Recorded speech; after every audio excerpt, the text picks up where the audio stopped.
Okay, my dear students, welcome back. This is going to be the part 2 of our business communication question paper of December 2022. In part 1, we learned how to answer the questions of section A. Now let's quickly check section B. Now in section B, we are to answer 2 questions out of 3. There are 3 questions, इनमें से कोई भी सिर्फ 2 ही answer करने हैं. And each question जो है वो 7.5 marks का है. ओके एंड इसमें जो हमें वर्ड लिमिट दी गई है वो 200 दी गई है. 200 वर्ड से ज्यादा नहीं लिखने हैं हमको. ठीक है, सेक्शन बी हमारा 15 मार्क्स का है. अब लेट्स सी द 3 क्वेश्चंस. पहला क्वेश्चन जो है, it is write an inquiry letter. अब हमने इंक्वायरी लेटर के बारे में भी पढ़ा है अपने यूनिट 5 में, जब हमने टाइप्स ऑफ बिजनेस लेटर्स पढ़े थे.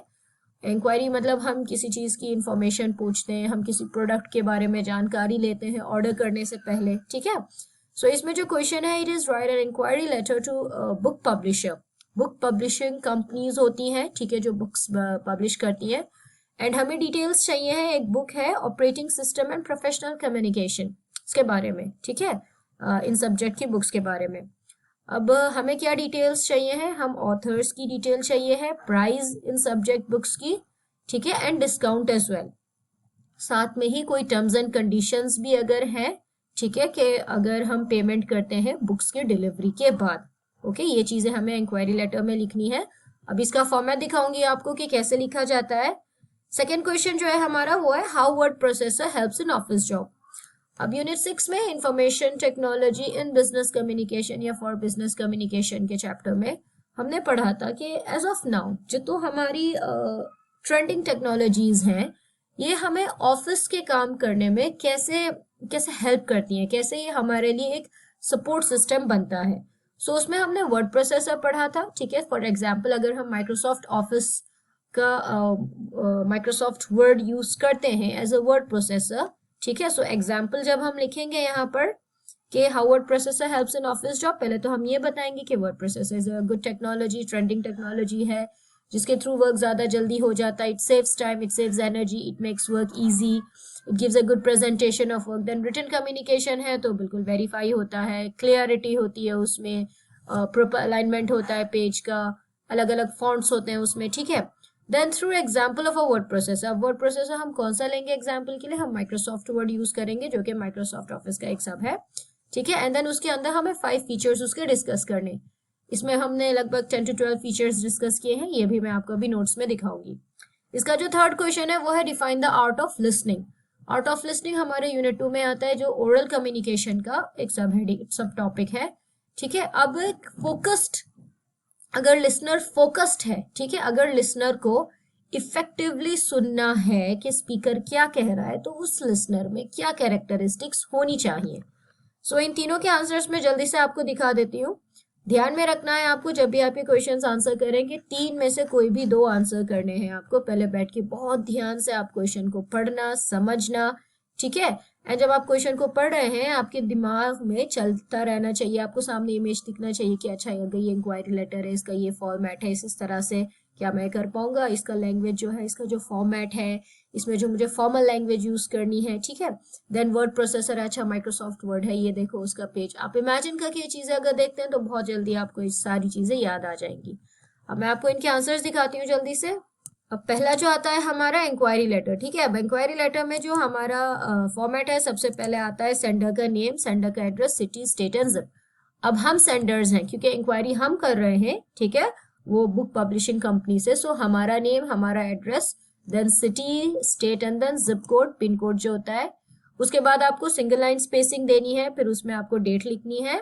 ठीक है, उसके बाद सिंगल लाइन स्पेसिंग देकर आपको जिस डिपार्टमेंट को आप लेटर लिख रहे हैं, अब बुक पब्लिशिंग कंपनी है, हम वहाँ के जो पब्लिशर्स हैं उन्हें डायरेक्टली लिख सकते हैं. ठीक है, सो डिपार्टमेंट जो है, कंपनी का जो नाम है. अब ऑब्वियसली देखो, हमने बहुत सारी कंपनीज के बारे में पढ़ा है, बहुत सारी कंपनीज हमने इन्वेंट भी करी है अपने एग्जाम्पल्स के दौरान. सो उन्हीं में से आपको एक अच्छा सा नाम ढूंढिए, ठीक है, जो थोड़ा रिलेटेड हो हमारे कोर्स से. नाउ कंपनी का नेम आ गया, कंपनी का एड्रेस, सिटी, स्टेट, ये सब आ जाएगा. फिर आप सिंगल लाइन स्पेसिंग देकर डियर सर मैडम। अब ये जो सैल्यूटेशन है हमेशा याद रखना, मैंने आपको बताया था कि अगर आपको नाम पता है सो इनिशियल्स के नाम के साथ अगर आप नाम लिखें तो काफी सुटेबल होता है। जैसे कि अगर आप लिखें dear mister Rakesh, dear mister Rajesh Agarwal, that is अगर आपको नाम पता है। अगर आपको नहीं पता है फिर आप वहां पर सर या मैडम लिख सकते हैं, ठीक है।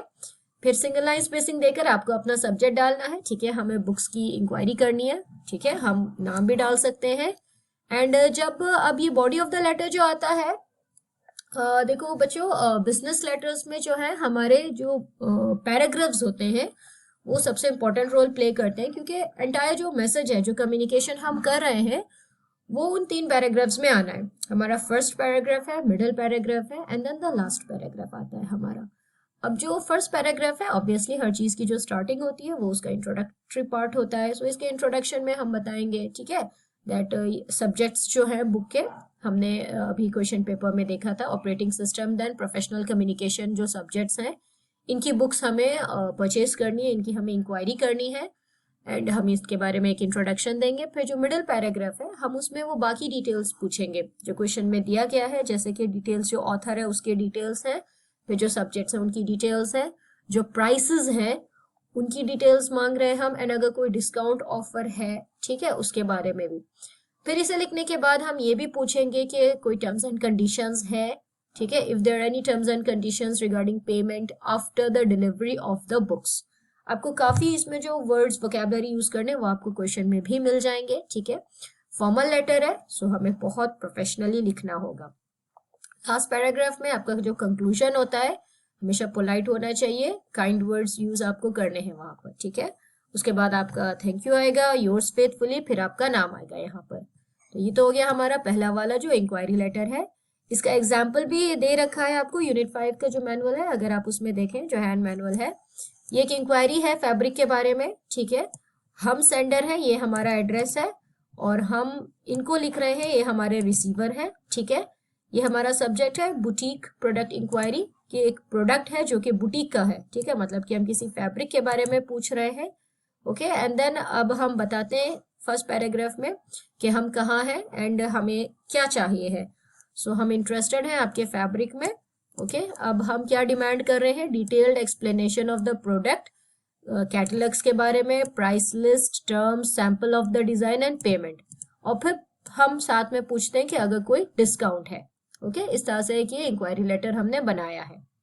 अब इसके बाद जो सेकेंड वाला क्वेश्चन है हमारा वो है वर्ड प्रोसेसिंग के बारे में।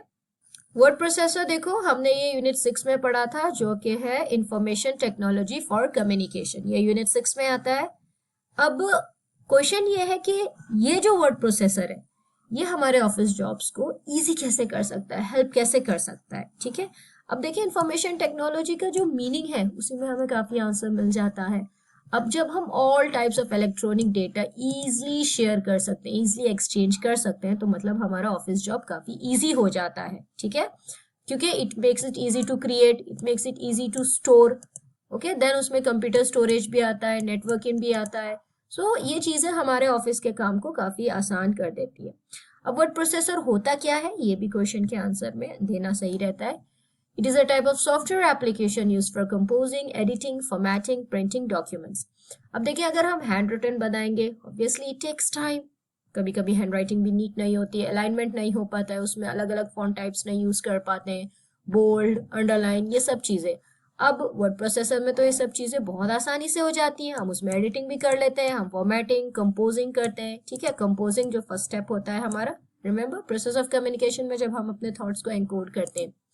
ना वर्ड प्रोसेसर जो होते हैं हमें उसका एक एग्जांपल देना है। फॉर एग्जांपल अगर हम माइक्रोसॉफ्ट वर्ड के बारे में बात करें एंड देन ये उसके फीचर्स हैं, बट क्वेश्चन में है कि हमें फीचर्स के बारे में लिखना है। अब देखिए Microsoft word being the most popular word processor, काफी सारे टाइप के वर्ड प्रोसेसर होते हैं, सबसे पॉपुलर एंड कॉमनली यूज्ड जो है वो हमारा माइक्रोसॉफ्ट वर्ड है और ये फीचर्स है माइक्रोसॉफ्ट वर्ड के। अब देखिए प्लस पॉइंट ये है कि हमें कोई भी 5 फीचर्स एक्सप्लेन करने हैं, आप कोई सिंपल से फीचर्स लीजिए या आप कोई लेंथी वाले लीजिए, that's left on to you, जो सा आपको याद आए। बट जो भी आप फीचर लिखे मेक श्योर उसके बारे में आप करेक्ट इंफॉर्मेशन दीजिए, ठीक है। सो ये यहाँ पर लगभग 16, 17, 19 हाँ 19 फीचर्स हैं और बहुत सारे फीचर्स हैं माइक्रोसॉफ्ट वर्ड में. Study well about them and then their meaning as well, क्योंकि हमें उनके बारे में लिखना है. 7.5 मार्क्स का क्वेश्चन है, एक एक दो लाइन नहीं लिखनी है, अच्छे से आपको बताना है. खासतौर से जो फर्स्ट पार्ट है कि हमारे ऑफिस जॉब्स में वर्ड प्रोसेसर का क्या सपोर्ट होता है, कैसे हेल्प होती है, तो आपको बहुत अच्छे से बताना है. ठीक है. एंड देन जो हमारा थर्ड वाला क्वेश्चन है, एज आई सेड, थर्ड वाला क्वेश्चन जो आता है हमारा वो यूनिट 2 में आता है ओरल कम्युनिकेशन में. अब आर्ट ऑफ लिसनिंग है. ठीक है, सुनना है. सो कोई बोलेगा तभी तो हम सुनेंगे, कोई बोल रहा है तो मतलब जो चैनल यूज हो रहा है वो स्पोकन वर्ड्स या स्टेटेड वर्ड्स यूज हो रहे हैं, मतलब कि हम ओरल कम्युनिकेशन के बारे में बात कर रहे हैं. अब आर्ट ऑफ लिसनिंग क्या होती है, पहले तो हमें इसके बारे में बताना है. ठीक है, आर्ट ऑफ लिसनिंग आप खुद से भी बना सकते हैं. I believe we have discuss this very well in the class. अब उसके साथ जो इम्पोर्टेंट क्वेश्चन वो ये है कि जो लिसनर है, अगर उसे फोकस्ड लिसनिंग करनी है, अगर उसे इफेक्टिव लिसनिंग करनी है, तो वो कैसे करेगा, उसके अंदर क्या कैरेक्टरिस्टिक्स होनी चाहिए. सो ये यहाँ पर हमारे प्रिंसिपल्स ऑफ इफेक्टिव लिसनिंग आ जाता है कि अगर हमें गुड लिसनिंग करनी है, ठीक है, अगर हमें फोकस के साथ सुनना है, तो हम जो लिसनर हैं हमें क्या क्या करना चाहिए. सो ये है स्टॉप टॉकिंग डोंट टॉक. पहले खुद चुप रहो, आप चुप रहेंगे एंड आप सुनेंगे, तभी तो आप सुन पाएंगे. अपने आप को प्रिपेयर कीजिए, डाइवर्शन हटाए, डिस्ट्रैक्शंस हटाए. जो आपका स्पीकर है उसे कंफर्ट जोन में रखें. ठीक है, उसे बार बार इंटरप्ट ना कीजिए, डिस्टर्बेंस ना कीजिए. जब आप उनकी तरफ देखते हैं तो आपको स्टीयरिंग नहीं करनी, आपको घूरना नहीं है उनकी तरफ. उनसे वो थोड़ा अनकंफर्टेबल हो जाते हैं. बहुत ज्यादा मत हंसो. ठीक है, डिस्ट्रैक्शंस हटाएं. एम्पथाइज एक बहुत इंपॉर्टेंट पॉइंट होता है हम लिसनर्स का. ये होता है कि जब सामने वाला कोई बात कह रहा है, बोल रहा है, तो हमें वो उनके पॉइंट ऑफ व्यू से समझनी है, ना कि अपने पॉइंट ऑफ व्यू से. ये होता है एम्पथाइज. ठीक है, जो सामने वाला एक बात कह रहा है, पॉसिबिलिटी है कि हम उस बात से हम अग्री नहीं करते हैं उस बात से, बट हमें ये सोचना चाहिए कि वो क्यों कह रहा है इस बात को. अगर हम ये समझ जाते हैं कि उनका पॉइंट ऑफ व्यू क्या है, तो हम उनकी बात भी positively, at least with an open mind, neutrally समझ सकते हैं. ठीक है, so empathize is a very important characteristic of a listener. Then be patient. पूरी बात सुनो पहले. ठीक है, remember there used to be a premature evaluation, उससे मिसकम्युनिकेशन हो जाता है. सो पेशेंटली पहले पूरी बात सुनी जाए. पर्सनल प्रेजुडिस नहीं करना चाहिए, पर्सनली कोई इनजस्टिस, कोई अनफेयर ट्रीटमेंट नहीं करना चाहिए. टोन को अच्छे से सुने. देन आइडियाज, जब आप सुन रहे हैं तो उसमें से कुछ हासिल करने की कोशिश कीजिए, सिर्फ हियरिंग मत कीजिए, लिसनिंग करनी है आपको. Finally wait and watch. जो भी वो कह रहे हैं उसमें कुछ ना कुछ इंपॉर्टेंट है, पहले पूरा ध्यान से सुने. ठीक है, wait for it, understand it. ठीक है, उससे पहले आपको रिसेप्शन एंड डिकोडिंग भी करनी है. Then understand it. If there is a requirement of feedback, तब आप दीजिए वहां पर. सो ये 3 क्वेश्चंस है हमारे. इसमें से हमें कोई भी 3 आंसर, कोई भी 2 आंसर करने हैं इसमें से. ठीक है, ये हमारे 3 थे, 6, 7 and 8. Now let's get to part 3 for section C.